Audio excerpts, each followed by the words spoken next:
Assalamualaikum warahmatullahi wabarakatuh. Perkenalkan, nama saya Canda Ayu Fadila, NIM 0544588736, Prodi Ilmu Administrasi Negara, Fakultas Hukum, Ilmu Sosial dan Politik, Universitas Terbuka UPPJJ Yogyakarta. Di sini perkenankan saya untuk mempresentasikan mata kuliah yaitu Manajemen Pelayanan Publik yang berjudul Analisis Efektivitas Pelayanan Publik Berbasis Digital dalam Pengelolaan Retribusi Wisata di TPR Pantai Baron Kabupaten Gunung Kidul. Sektor pariwisata merupakan salah satu pilar penting dalam meningkatkan pendapatan asli daerah atau PAD di Kabupaten Gunung Kidul. Sebagai daerah yang dikenal dengan keindahan pantainya, Gunung Kidul terus berupaya meningkatkan kualitas pelayanan publik melalui transformasi digital. Salah satu langkah yang dilakukan adalah penerapan sistem e-ticketing dan pembayaran digital di TPR Baron. TPR ini tidak hanya menjadi akses menuju Pantai Baron, tetapi juga gerbang masuk ke berbagai destinasi wisata unggulan di kawasan pesisir selatan Gunung Kidul. Namun, dalam implementasinya, kebijakan digital tersebut tidak berjalan mulus. Di lapangan masih terdapat sejumlah tantangan yang perlu dihadapi. Yang pertama yaitu infrastruktur. Infrastruktur jaringan internet di kawasan pesisir yang belum sepenuhnya stabil. Yang kedua, keterbatasan kemampuan sumber daya manusia atau petugas TPR dalam mengoperasikan sistem digital yang belum optimal. Ketiga, tingkat literasi digital sebagian wisatawan yang belum merata, sehingga masih mengalami kesulitan dalam menggunakan metode pembayaran non-tunai. Dan yang keempat yaitu sistem pengawasan di lapangan yang belum optimal, sehingga masih membuka peluang terjadinya penyimpangan. Berbagai tantangan tersebut kemudian memunculkan persoalan yang cukup serius. Publik sempat dihebohkan oleh kasus ketidaksesuaian nominal pembayaran retribusi, di mana wisatawan membayar sejumlah uang tertentu, namun nominal yang tercetak pada bukti transaksi tidak sesuai. Peristiwa ini menjadi sorotan karena menyangkut aspek transparansi dan akuntabilitas pelayanan publik.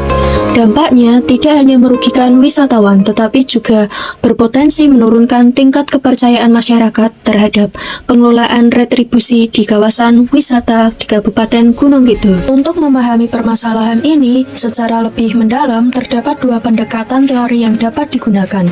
Pertama, teori New Public Management yang dikembangkan oleh Christopher Hood, David Osborne, dan Ted Gabler. Teori ini menekankan bahwa birokrasi modern harus berorientasi pada hasil, efisiensi, akuntabilitas, inovasi, dan kepuasan masyarakat sebagai pengguna layanan. Dengan kata lain, keberhasilan pelayanan publik tidak hanya diukur dari terlaksananya program, tetapi juga dari kualitas manfaat yang dirasakan oleh masyarakat. Dalam konsep Aparasuraman yang mengukur kualitas pelayanan berdasarkan 5 dimensi utama, yaitu bukti fisik, keandalan, daya tanggap, jaminan, dan kepedulian. Lalu, bagaimana solusi yang dapat diterapkan? Strategi implementasi dari solusi inovatif ini dijalankan melalui langkah-langkah yang terstruktur dan terintegrasi sebagai berikut.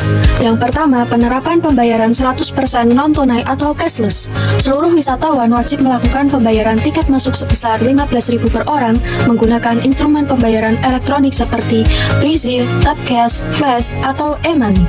Kebijakan ini bertujuan menghilangkan transaksi tunai yang berpotensi menimbulkan kebocoran pendapatan dan praktik penyimpangan di lapangan. Kedua, penggunaan sistem identifikasi transaksi berbasis QR Code dan Digital Traceability. Setiap transaksi memiliki identitas unik yang tercatat secara otomatis dalam sistem, sehingga seluruh proses pembayaran dapat ditelusuri, diverifikasi, dan diaudit secara akurat. Dengan demikian, potensi manipulasi data maupun transaksi fiktif dapat diminimalkan. Ketiga, integrasi data secara real-time antara gerbang TPR, server pusat, dan perangkat pengawasan. Data transaksi yang masuk dari setiap gerbang TPR langsung terkoneksi dengan server pemerintah Kabupaten Gunung Kidul, sehingga memungkinkan monitoring pendapatan secara langsung, akurat, dan transparan tanpa jeda waktu. Keempat yaitu pengembangan dashboard monitoring dan early warning system. Pemerintah daerah membangun dashboard pengawasan yang mampu menampilkan jumlah kendaraan, jumlah pengunjung, dan total penerimaan retribusi secara real time. Sistem ini dilengkapi mekanisme peringatan dini atau early warning system apabila ditemukan anomali transaksi yang berpotensi mengindikasikan penyimpangan.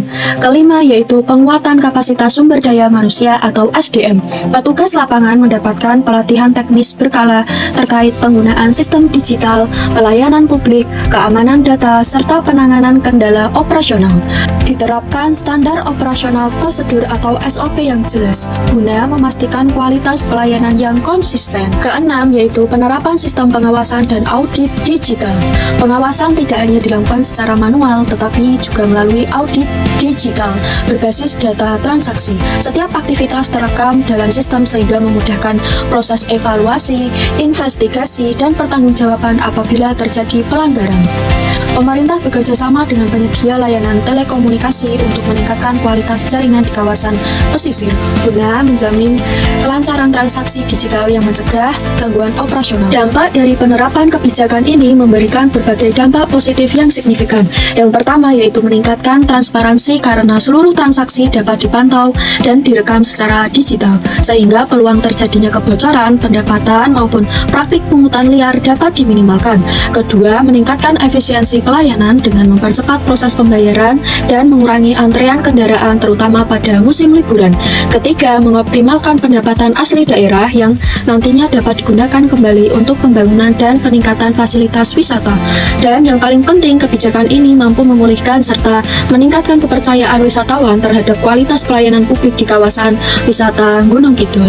Melalui penerapan smart governance, pelayanan publik tidak hanya menjadi lebih modern dan efisien, tetapi juga mampu menjawab tantangan zaman serta memberikan manfaat nyata bagi masyarakat. Berdasarkan pembahasan tersebut, dapat disimpulkan bahwa transformasi digital dalam pengelolaan retribusi wisata di TPR Baron merupakan langkah strategis untuk mewujudkan pelayanan publik yang lebih transparan, akuntabel, dan efisien. Meskipun implementasinya menghadapi berbagai tantangan seperti keterbatasan infrastruktur, kapasitas sumber daya manusia, literasi digital wisatawan, serta lemahnya pengawasan, permasalahan tersebut dapat diatasi melalui penerapan smart retribusi terintegrasi berbasis pembayaran non-tunai dan sistem pengawasan digital yang terhubung secara real-time. Ditinjau dari perspektif New Public Management dan kualitas pelayanan publik, kebijakan ini tidak hanya meningkatkan efektivitas pengelolaan retribusi dan optimalisasi pendapatan asli daerah PAD, tetapi juga memperkuat kepercayaan masyarakat terhadap pemerintah. Dengan demikian, digitalisasi retribusi wisata di TPR Pantai Baron menjadi contoh nyata bagaimana inovasi, tata kelola yang baik, dan kolaborasi multi pihak dapat menghasilkan pelayanan publik yang modern, responsif, dan berorientasi pada kepentingan masyarakat. Terima kasih sudah menyimak video saya. Kurang lebihnya mohon maaf. Wassalamualaikum warahmatullahi wabarakatuh. Salam mahasiswa.